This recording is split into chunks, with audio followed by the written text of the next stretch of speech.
আসসালামু আলাইকুম গাইস, আমরা এখন একটা দর্শক পেয়েছি। দর্শক বলতে আমার এক বড় ভাই, তার কাছ থেকে আমরা একটা জার্নি সম্পর্কে জানবো। খুবই ইন্টারেস্টিং।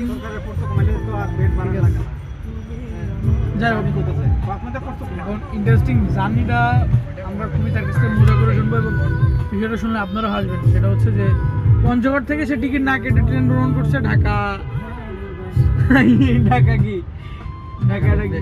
ঢাকা রেলওয়ে পর্যন্ত, কমলাপুর রেল স্টেশন। তো তার গল্পটা আমরা শুনবো এখন, যে কিভাবে কেমনে কি করছে। ভাই কোন ভাই গেস্ট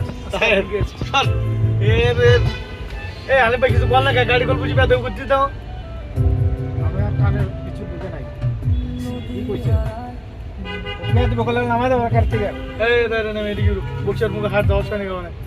গল্পটা বলো না, স্মৃতি হিসেবে থাকবে।